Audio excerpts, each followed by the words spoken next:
উনি স্বরাষ্ট্রমন্ত্রী হওয়ার যোগ্য না, উনি বাংলাদেশের কোনো মন্ত্রী হওয়ার যোগ্য না, এমপি হওয়ার যোগ্য না। বাংলাদেশের একজন কৃষককে জিজ্ঞেস করেন, সে কিন্তু গণভোটের যে 4টা প্রশ্ন আছে সে বুঝেছে, সে রাষ্ট্র সংস্কার চায়, সেই 72-এর যে ফেসিবাদী সেই সংবিধান সেটা পরিবর্তন চায়, সেটা সংস্কার চায়, সে বিচার বিভাগের স্বাধীনতা চায়, সাংবিধান প্রতিষ্ঠানগুলো সে সংস্কার চায়। সে চায় না বাংলাদেশে আর কখনো আইনাগর তৈরি হোক, সে চায় না বাংলাদেশে কখনো আবার সেই ফেসিবাদে আমলে যে নির্বাচন হয়েছে সেই নির্বাচনগুলো আবার অনুষ্ঠিত হোক, সবাই চায়। তাহলে সে একজন কৃষক যদি বুঝতে পারে, তাহলে কেন ওনারা বুঝেও না বুঝার ভান ধরছে?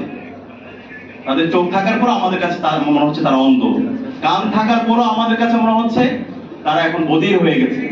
সুতরাং দাম্ভিকতা দেখাবেন না, দাম্ভিকতার পরিণতি অহংকার, এটা পতনের কারণ হয়। আমরা চাই দীর্ঘ ফেসিবাদ বিরোধী আন্দোলন আপনারা আমাদের সহযোদ্ধা ছিলেন, আমরা একসাথে লড়াই করেছি, জুলাই বিপ্লবে আপনাদের অবদান আছে।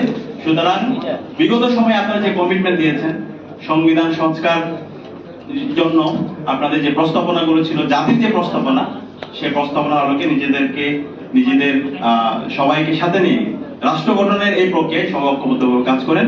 এবং আমাদের যেই সংবিধান ইতিমধ্যে যে প্রস্তাবনাগুলো ছিল আমাদের জুলাই জাতীয় সনদের, এবং জুলাই জাতীয় সনদের আদেশের ভিত্তিতে গণভোট হয়েছে, গণভোটের ভিত্তিতে আমাদের সংবিধান সংস্কার পরিষদে শপথ হওয়ার কথা, সে আলোকে রাষ্ট্র সংস্কার প্রক্রিয়া আপনারা সহযোগিতা করুন।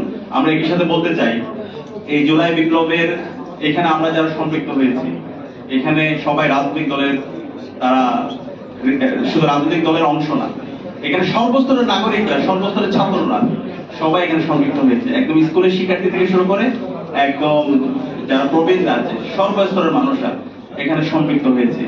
এই জুলাইয়ের মধ্যে একটা যে জেনারেশনটা গত 16 বছর অ্যাপলিটিক্যাল ছিল, সেই জেনারেশন এখন তারা রাজনীতি নিয়ে ভাবছে, তারা রাষ্ট্র নিয়ে ভাবছে, তারা সমাজ নিয়ে ভাবছে, তারা এই দেশকে বিনির্মাণ করতে চায়।